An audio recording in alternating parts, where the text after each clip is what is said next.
Hello and welcome to Well Played. I'm your host Bluetongue. From around Sydney, Australia, I'm also joined by our hosts. From the hills, we have Harrow. How are you doing, Harrow?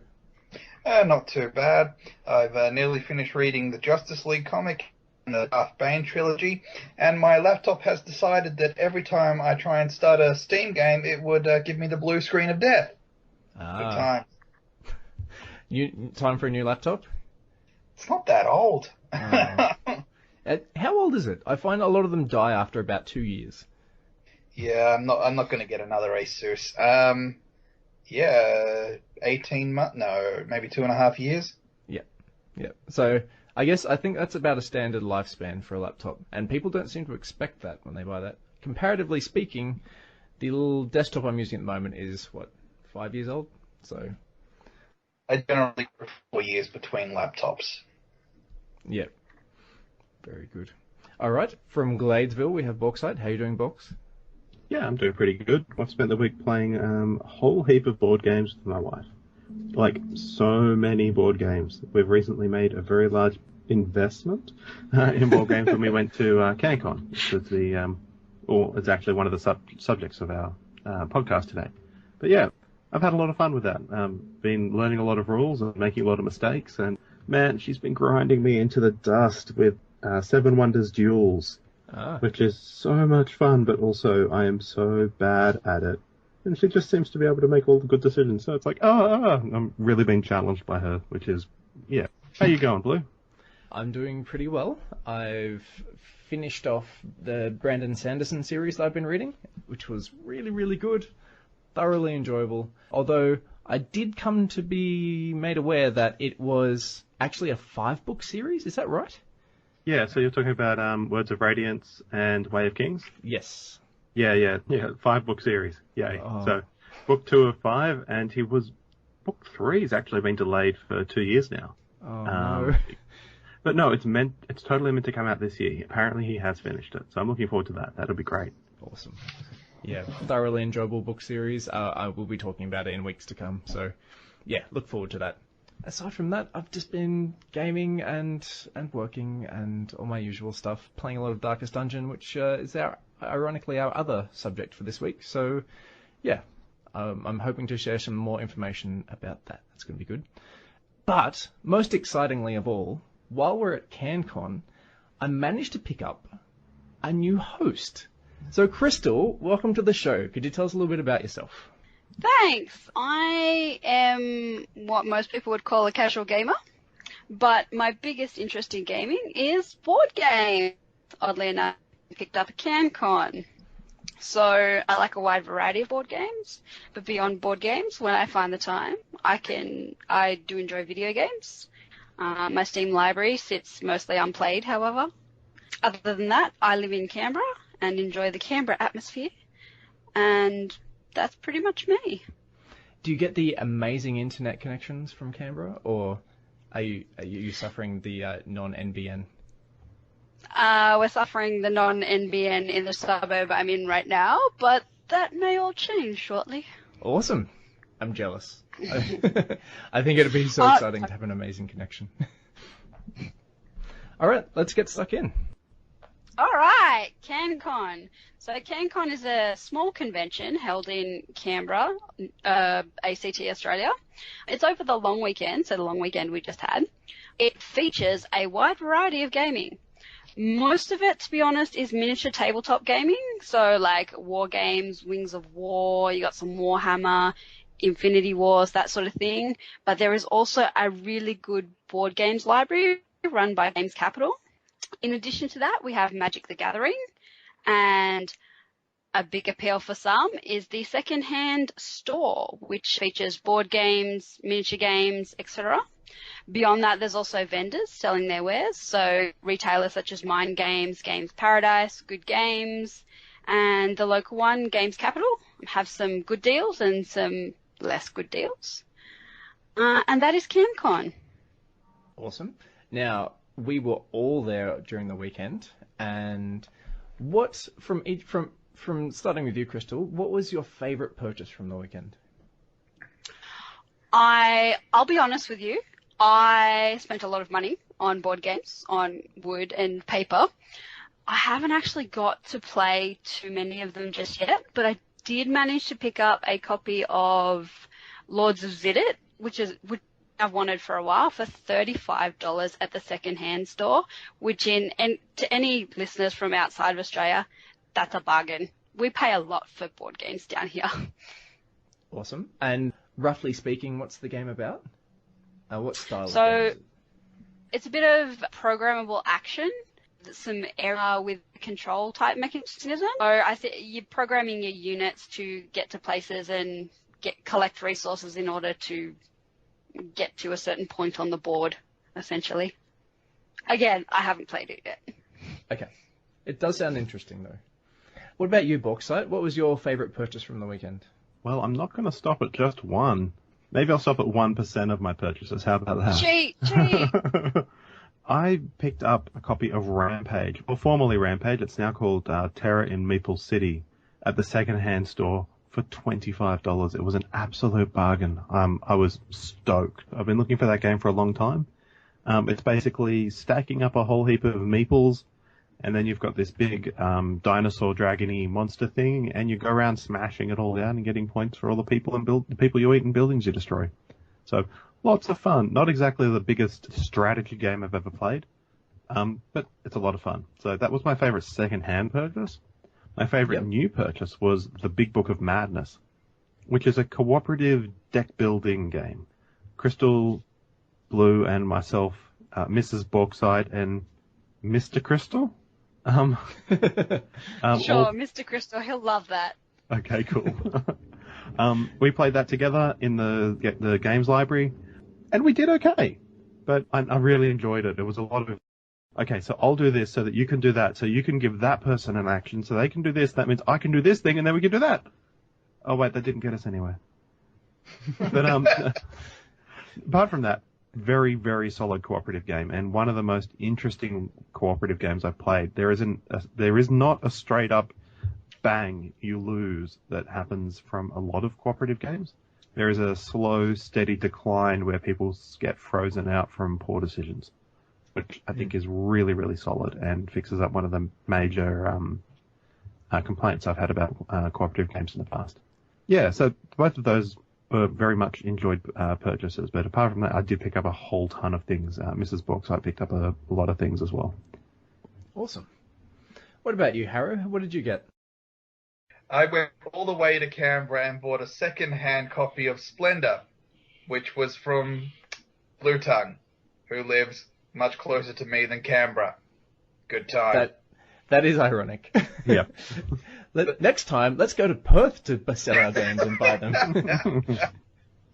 Yeah, none of the...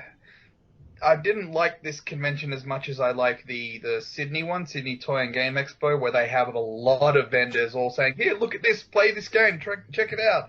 There wasn't any of that, so I didn't get to try much stuff. Have you been to Cancon before? Never been to Cancon, first time. Ah, right, okay.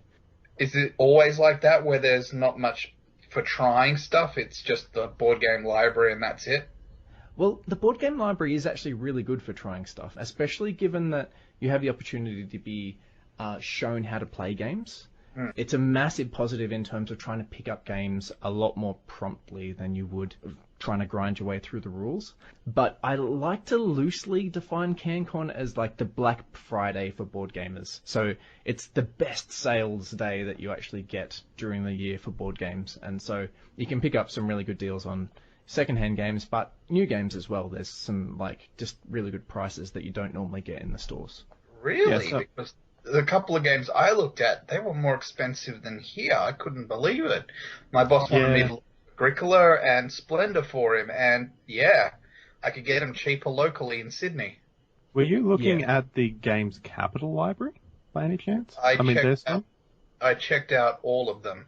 I think I got my copy of Agricola a couple of years ago for $70, and the cheapest I saw it there was $90. Oh, wow. No, the Good Game store was a lot cheaper than their Sydney prices. Okay. But unfortunately, they did have a very limited selection. They had lots of copies, but mainly of the things they expected to move, which was a very valid selling strategy. That was fine. Okay. Games Capital had a wider variety, but also the prices were a lot higher than I had expected for Cancon. Yeah. Also, Games I think you'll find that Cancon is aimed at more of a local audience necessarily than a national audience, and Canberra has exactly 3 retailers for board games that aren't EB stores. So our choices are limited as opposed to Sydney, where there's quite a few retailers to access. We have no good games in Canberra, so, our best is Games Capital. Oh wow. Okay. I'm seeing a hole in the market and a good good opportunity for those with commercial interests. We also have 2 independently run game stores, Jolt out at Mitchell, which is north, and then 3D6, which is south, which I believe used to be owned by Good Games and then was sold as 3D6 to someone else. And they have a reasonable stock of games, but it's certainly not sale-worthy games at any point. Yeah. I did manage to pick up a number of really good bargains from the retail stores. I picked up a copy of Suro of the Seas quite cheaply, a copy of Seven Wonders Duel quite cheaply, and Big Book of Madness I got for 40 when I've only been able to find it for 50, so that's 20% off. Also, a couple of really hard to find games, such as the expansion to Viticulture Tuscany. My wife picked that up. So there were some hidden gems that were, quite hard to find usually. So the retailers are pretty good in general. And I don't want to slag off on any retailer in particular, but there is a point at which you do need to shop around and go, hey, it's being sold for 75 over there and it's 40 over here. Absolutely. So I found one expansion. I was looking for a copy of the Imperial Settlers Atlantean expansion, and in one of the retailers they had it for $70 for an expansion that was essentially just a pile of cards. And then I went and spoke to some of the other retailers, and one's like, oh yeah, I've got it back at the store, I'll just go and pick it up, and that was $45, which is still a chunk, but at least that's more expansion prices. The second-hand store was that's where I had expected to make all the bargains. And in an absolute act of insanity, Blue, myself, and a couple of friends that we have sat down and waited from 8 a.m. for the opening of the store at 11 a.m. So we were there for a full 3 hours. We played a cooperative game called Samurai Spirit on the floor, right outside the door. And one of our friends who joined us was actually pregnant, and the people and store Team Moab took pity on us and let us in 5 minutes before everyone else because they didn't want our pregnant friend to get crushed in the rush. So that was amazing. I picked up some amazing bargains there. A copy of 4th edition Player's Handbook for Dungeons and Dragons for $5. I also picked up a copy of Smash Up for $25. Yeah, I got some real bargains there. Many of them at 1/3 or less of the starting price, like the brand new price, for things that have been played once or never played. I got and the Kickstarter edition of some of them as well, which was great. I picked up a copy of Dead of Winter for $40, which is awesome because it's retailing for like 110. And I can actually thank Mr. Crystal for that. He pointed it out to me in the actual store. Yeah, awesome. I still haven't played my copy of Dead of Winter, and I got it for free. Oh yeah, because you helped playtest that, didn't you? Yeah, the games group, was involved in the playtest, so I played enough times in which to acquire a free copy. I really liked Plaid Hat's strategy to opening their playtest up to the public so that they could get a broader opinion on the game, and I think that resulted in a much better game because I have played the prototype edition, and seeing what it is now, they'd made some significant changes which ultimately resulted in a better game. Awesome. Which is good to see. So I got the opportunity to playtest some stuff on Martin Wallace and didn't actually follow through with it. I was way too busy at the time, unfortunately. So I do regret that in retrospect, but everything, I've really enjoyed the games of his that I've actually played. He's, a very old school style game designer. Yeah, he did a study in Emerald, which I saw a lot of copies of at Cancon, and I really had enjoyed that. So that's a Cthulhu-based Sherlock Holmes-style game. So based on the book A Study in Scarlet, except it's emerald because Cthulhu-type people have green blood. So, yeah. Awesome. It's really cool. Oh, there's one other game I got to try when I was there, and that was with you, Bauxite and Crystal. It was a game called Celestia. Now, I hadn't actually tried it before, and it got recommended to us by the vendor, or one of the vendors at the games library, and it's essentially a push-your-luck style game, where you're taking in turns piloting an airship into the unknown, and the further the airship goes, the more points you get. And if you, unfortunately, on the airship when it crashes, because invariably it does, then you don't get any points. So you have to. The idea is to get off just before the airship crashes, which is, it's really interesting. It's like there's cards involved, there's a bit of dice rolling, there's a push your luck, and you're always actually involved in the game as well, which is a massive positive for these sort of things. Yeah, actually, I think I enjoy that a lot more than the push your luck game I have at the moment in my collection, Ink and Gold. So I think that's actually going to replace it if I can get my hands on a copy. I'm actually planning when I'm over in Europe later this year, I'm going to try and ferret out a few copies of that. So they might be in Dutch, but you will have the opportunity to have a copy. I think that's fine because everything is based on symbols. In that game, there's very little words on cards. And given you've already had it played once and know how to play it, then it should be relatively straightforward. It's just the bits that you're missing.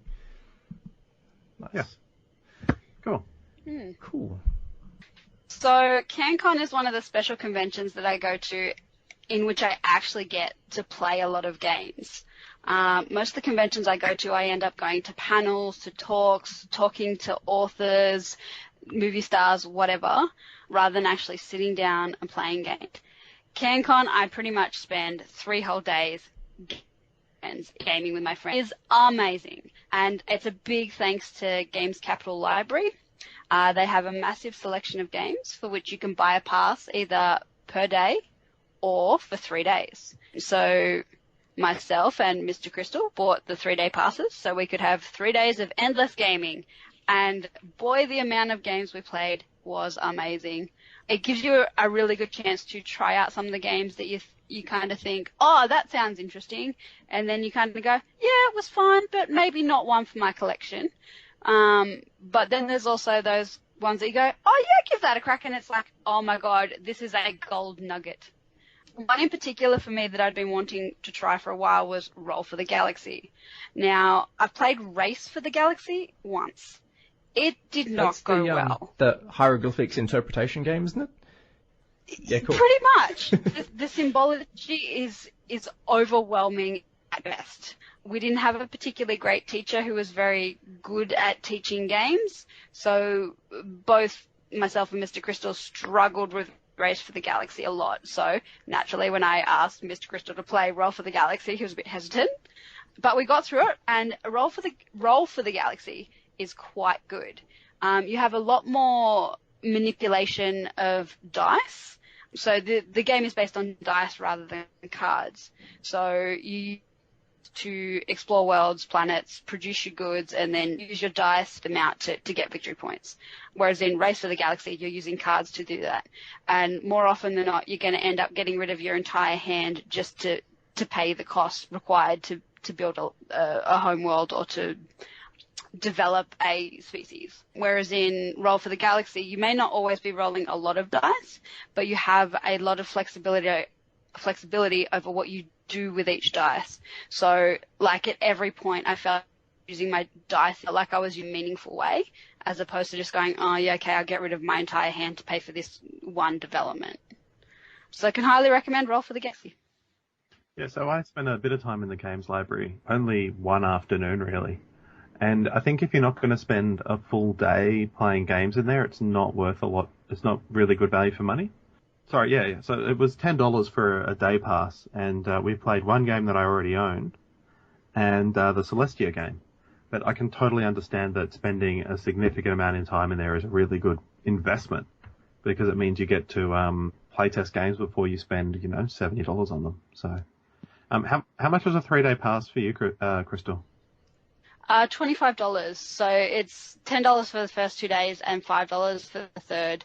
And there was a bit of miscommunication this year about what time the board game library was closing.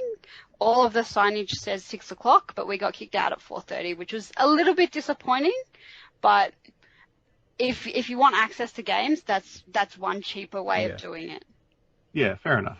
So Okay. I'm just sort of mentally constructing my ideal day in Cancon, or like how to best get the most out of the actual convention. And if I was to do it again, I would probably do the secondhand store first again, because those bargains that you get in there really get snapped up. Like all the goodness gets sucked out of that store very, very quickly. So I'd do that first on first thing on Saturday, or line up for it.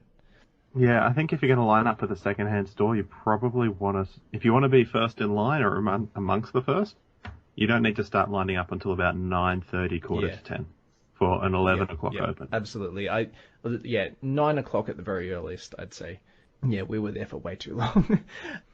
And then I would make a short list from all the different stores, as in like the vendors, about which games I was interested in or wanted to try or caught my eye.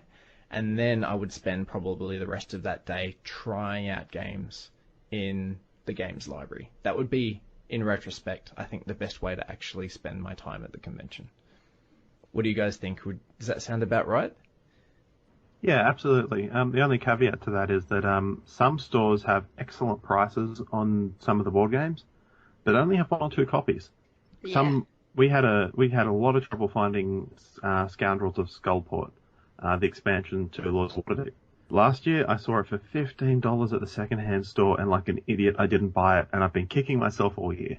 My wife found it for $40, and she's like, oh, $40 is a bit much, maybe I won't buy it, and then changed her mind an hour later, and it was gone. We found it for $50. I'm not so sure, 50 is a bit more. Yeah, I don't think I'll get it. Changed her mind an hour later, came back, it was gone. So, on the very last day, at about midday, when a lot of the vendors were closing up, we happened to find, I think it was Redbeard's Collectibles had a copy, and it was $40. And he hadn't had it until that day, and he'd brought it out he was like, yeah, I'm just getting, this is like the last one that we've got. And Susan was like, oh my goodness, I totally need that, and just snap, bought it. But she was standing there, and she turned to me and she goes, $40, that's a lot of money. And I'm like, remember the first 2 times? 3 times. 3 times. So, yeah. Well, true. So we finally Hooray. got a copy. But I do think that if you see a bargain and you're undecided, just bear in mind that it might not be there when you come back. Absolutely. So the moral of this story, ladies and gentlemen, is impulse buy.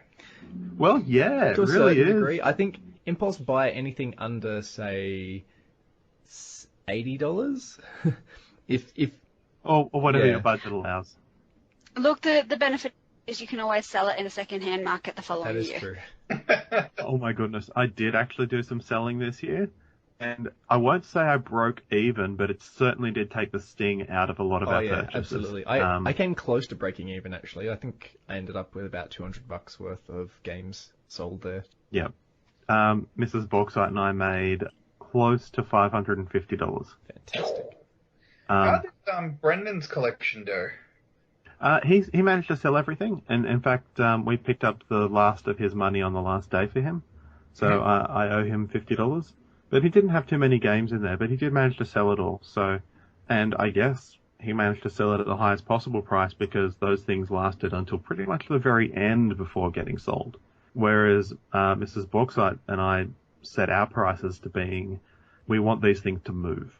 Yeah. We're not interested in hanging on to this stuff, so we price this stuff to sell. So probably 90% of the stuff we sold was sold within the first 2 hours. Yeah. So my rough pricing guideline for when I was pricing the stuff that I was selling was about roughly cost price minus $25.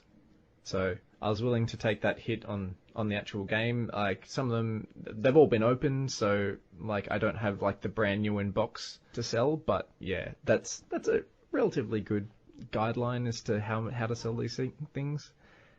Yeah.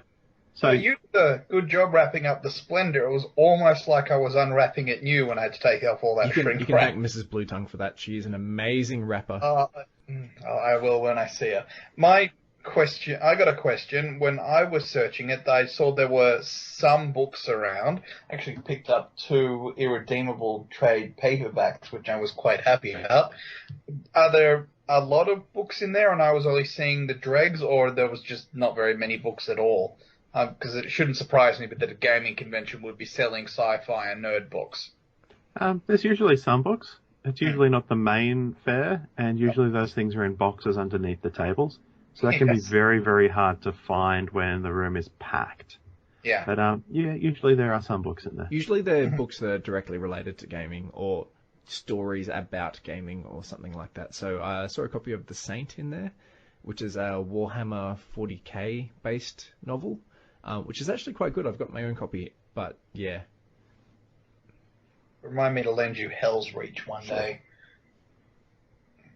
You should lend Bluetongue Hell's Reach one day, Harrow. Yeah, I think I will. Next time I head to yours, I'll make sure it's in the car. All right. Cool. Oh, Mrs. Bauxite wants to thank you very much for all the Raymond E. Feist books you loaned her. You're welcome. Oh, by the way, you know how I said I'd lend you Serpent War? Okay. I lied. Yeah, Mrs. Bauxite's got it now, so you can borrow it from her. No worries. All right, so that's Cancon. It's held on the Australia Day long weekend every year.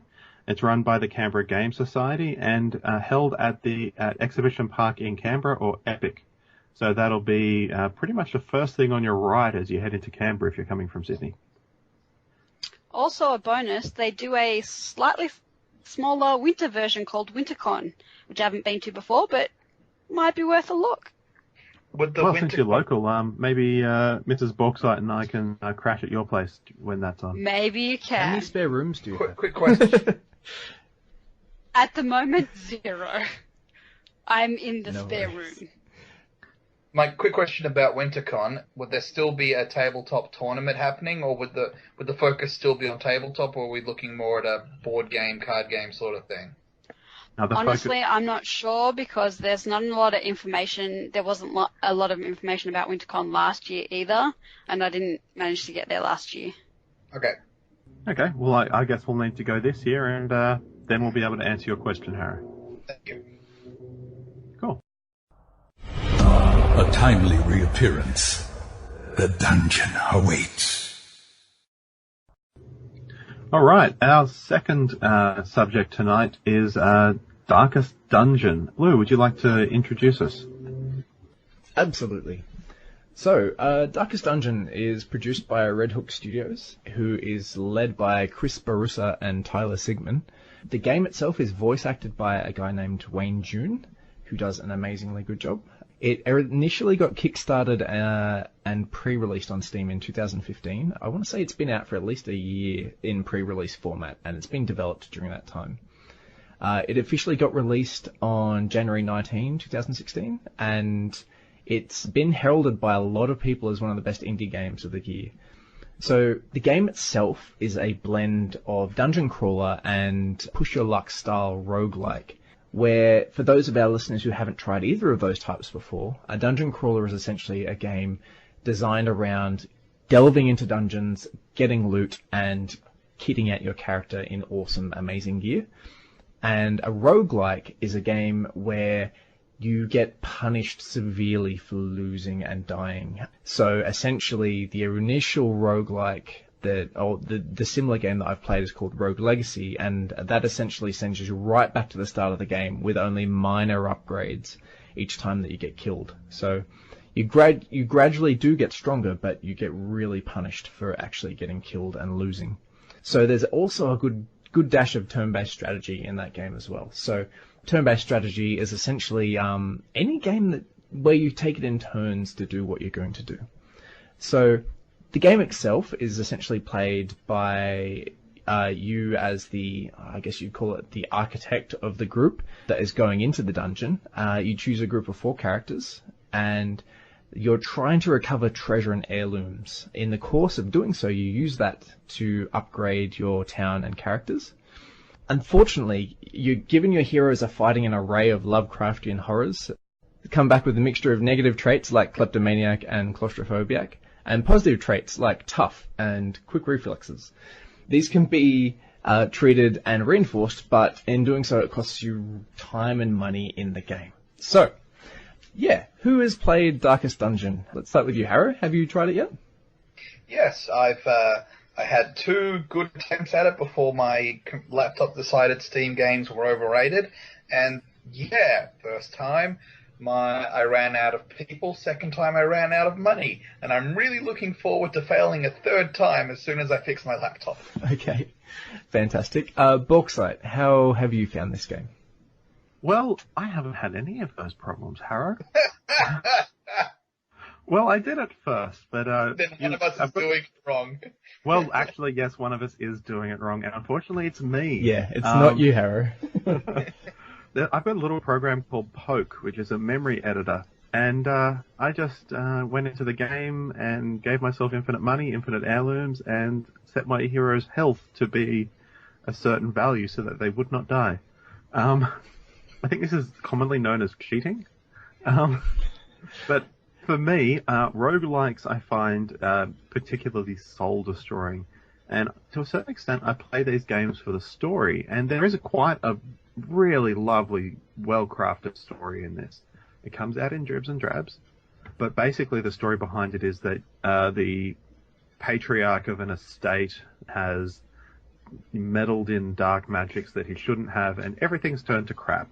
Monsters have come out of the ground, lichers have started raising the undead, bandits have moved into the territory, it's all gone to crap. And you, as the heir to the estate, have been called in to basically clean up the mess. I really do enjoy it. It's got a real H.P. Lovecraft thing going on. And, what's his name? Wayne June's voice acting is incredible.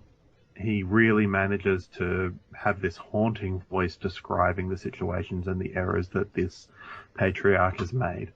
So I really have enjoyed that phenomenally. I'm sure that's a word, phenomenally. A lot. I've really enjoyed it a lot. So, but yeah, I actually found the roguelike aspect of it incredibly punishing. And I found a similar thing in games like Faster Than Light, which I did exactly the same thing in. I've got my Poke memory editor and fixed the game, inverted commas, so that I could have fun. Yeah. So there's a really tough challenge element to this game. So it is unforgiving, and unfortunately, I've just kept plugging away at it because I really, really enjoy the actual gameplay. But there is some basic tips and information that new players could use to become a lot more successful in the actual game. And unfortunately, a lot of this is gleaned through experience, but yeah, it's... Look, I would probably just say if you're into this sort of thing and you want to get the game, absolutely check out the wiki.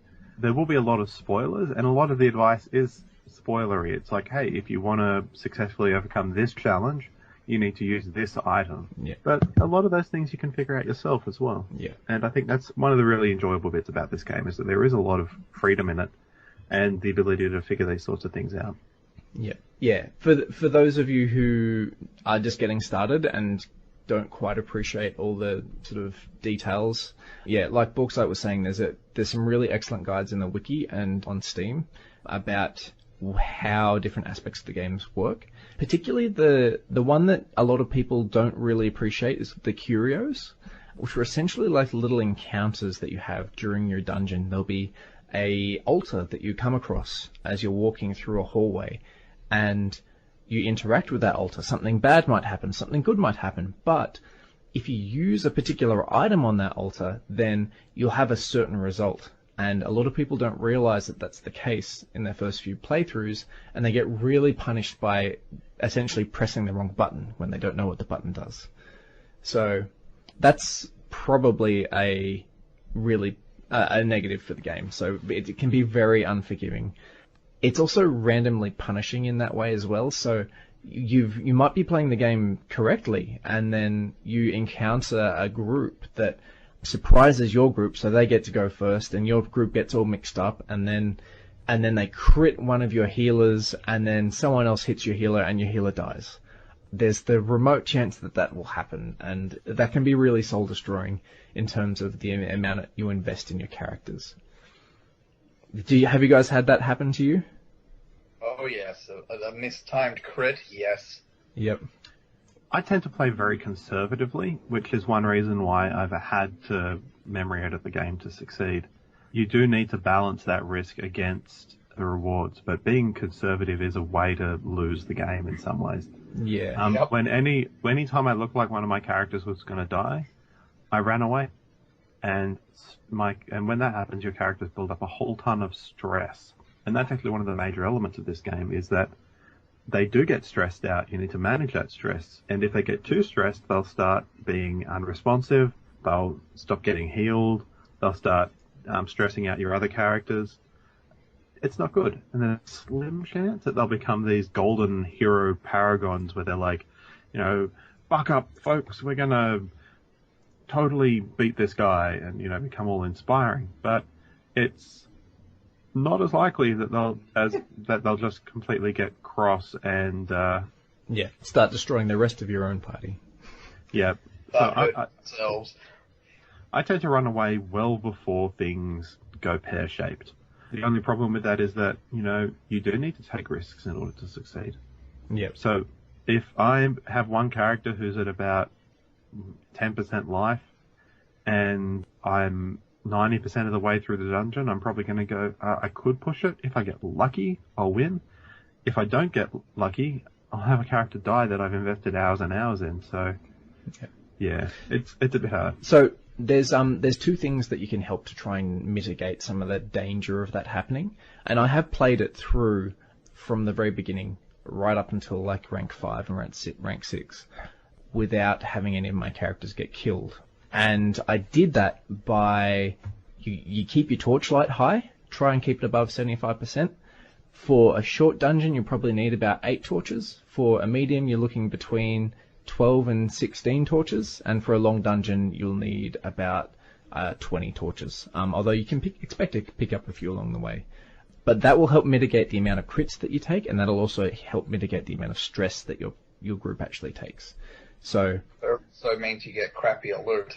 Marginally crappier loot. If you pick out which quests that you're going to do carefully based on that and what heirlooms that you're getting out of that dungeon, it can be just as rewarding.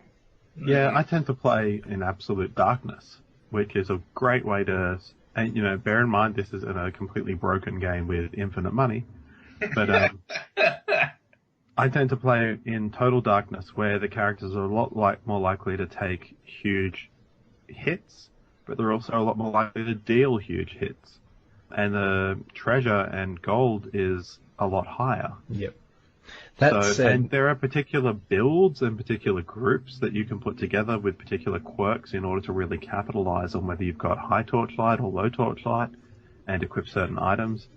So there is a real level of strategy behind all this. It's like, okay, I can actually build a particular party to survive in darkness, or I can build a particular party to survive in light. Yeah. You'll find you're a lot more successful if, instead of just throwing 4 random people together and equipping them with what looks good, you actually take a bit of time and think, how do these people synergize, I guess, together? And how do they interact? So. Another important point is that the different dungeons have a different selection of monsters that you'll fight.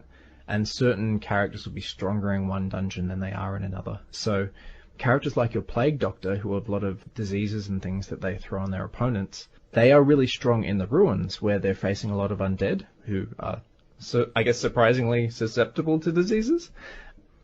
But then your bleed characters, like your Jester and your Houndmaster and those guys, they really struggle in the ruins because you can't make the undead bleed. There's some stuff along those lines which is just a bit of experience for players to learn from the mistakes that they make. One of my favourite features about this game is the turn-based strategy.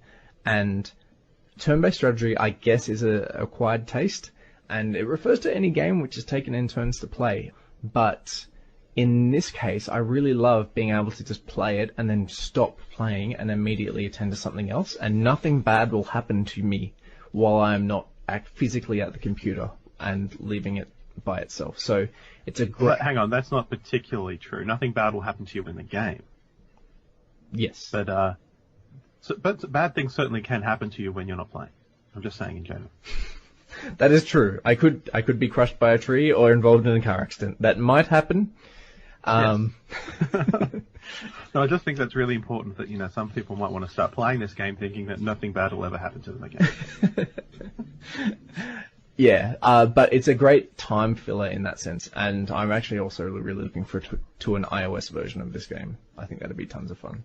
Yeah, and the only thing is I think this game is so rich with its art and its sound that there'd be so much loss going to an iOS version where people typically play with the sound off, and you've got such a small screen, so... True. But I definitely have enjoyed the hell out of this on, 23-inch monitor or whatever, so... Yeah. So, Crystal, how does this sound from, an unknown perspective? Is there anything you find appealing about it, or...? Look, it sounds pretty stressful, actually. Like, I play games for fun, and I don't like losing. So, I don't know if this game's going to be for me. Like, the fantasy theme is appealing, and I do like turn-based strategy. But, I don't like losing everything and starting from scratch. It just doesn't really appeal to me to start from nothing again after I've invested so much time and effort in one run-through to be gone, no, you're dead, go out, any sort of substantial reward. Yeah. Yeah. So, the game itself... Yes, you might lose a character, but you have the option of bailing out of a dungeon, which punishes you with stress and other negative things, but that can all be mitigated in subsequent runs. Now, the actual upgrading features to your characters, that does happen. So your skills in your characters and your armor and stuff like that all get upgraded as the game goes on. But Which you can lose. You can lose the character once it is upgraded. Yes. But you can upgrade your town, Yes. which is a permanent buff you've got forever. Exactly, and your subsequent upgrades will get cheaper. So the game is just one of those ones where if you keep trying enough, eventually you will get there. But that said, you could get a really terrible start, and it might be really sort of pushing shit uphill to try and actually turn the game into a successful win kind of thing. So, yeah. So if this is sounding a bit rough for you, Crystal, I would highly recommend the memory editor program I've got. Right, okay. Look, if it was put in front of me, I'd certainly give it a crack, but I don't think it's one I'm necessarily going to seek out in my limited amount of free time. Yep. Absolutely. Totally understandable. Like, yep. I've sunk, I'm not joking, 130 hours into this game so far, which is a truckload. But what I love about it is that I've only paid $10. Yeah, it's excellent value for money in terms of the amount of time versus entertainment and the amount of money you spend. It's really good. Yeah, I've actually only put 40 hours into it, so... Yeah. Which I think it works out to be 4 cents an hour? Does that make sense? Yeah. No, that's wrong. I don't know how to maths. Just think about how much lower you could get that number if you just kept playing. Oh, yeah, that's a great idea. No, I have enjoyed it, and it's something quite light that I'll pick up. I'll play a couple of rounds and go, oh, well, that was fun, and move on to something else. It's not the sort of thing that I have a 6-hour gaming session for. One other feature that I'd like to recommend to people that I've only just started doing is naming my characters after people that I know. So your characters get your negative traits and they get diseases and stuff like that. So, like, you can talk to your friends and tell them about how you accidentally gave them syphilis during the last run and stuff like that, which is tons of fun. Yeah, you should probably let them know first that you're talking about a video game, because when you get a message at work saying, by the way, I gave you syphilis, it can be a little bit disconcerting. But so amusing. Yeah, so that's tons of fun. You can also muck around with the actual different skins that each of your characters have and stuff like that. So you can sort of customize your game and make it a little even more enjoyable in that way. All right, so the kind of people who would really enjoy this game, if you've tried any of the XCOM series, the ones that were the newer ones designed by Sid Meier, or at least he had a hand in that as far as I'm aware, yeah, you would more than likely really enjoy this. Faster Than Light is another very similar game, in it's a roguelike, and you gradually upgrade your Ship. Yes, the ship that is available to you. Yep. And similarly, you lose your crew if something bad happens. Yep. So, if also there's a new dice-based, turn-based roguelike called Tharsis, which is about traveling from Earth to Mars and starving and eating your crewmates along the way. But also, if you're a big fan of anything by H.P. Lovecraft and that sort of Cthulhu mythos, I think you'll really enjoy the theme of this game. The other two games that might be relevant to, if you've tried these, you might like this as well. So for those of you who like the strategy element of Hearthstone, as opposed to the collecting element, and the time that kind of game gives you to think about what you're going to do, you could probably appreciate this as well. And Civilization, to a lesser extent, is a lot less grandiose than that, but it's certainly just as enjoyable, I think. Yeah, actually, Darkest Dungeon fills the same gaming spot that I had for Hearthstone, in that it's something easy I can pick up, play a couple of rounds of, without getting too stressed out, and make some, thinking decisions while watching something with my wife on TV. Yep. So, yeah. Strongly recommend this game. I really love it. Other people might have different experiences with it, but if you just follow those few tips, keep your torchlight high, read about the curios before you touch them, and don't overextend yourself into too high-level dungeons, you should have a really fun time with it. All right. Bauxite, do you want to... No. Okay. No. Thanks for joining us this week. We hope you've enjoyed yourselves as much as we have. You can catch us on Twitter at wellplayedau. You can send us questions, comments, or abuse at wellplayedau@gmail.com. And if you like us, please leave us a 5-star review. See you later, guys. Bye. See ya. Cheers. Word of our community's acclaim spreads. Truly, this is the dankest dungeon.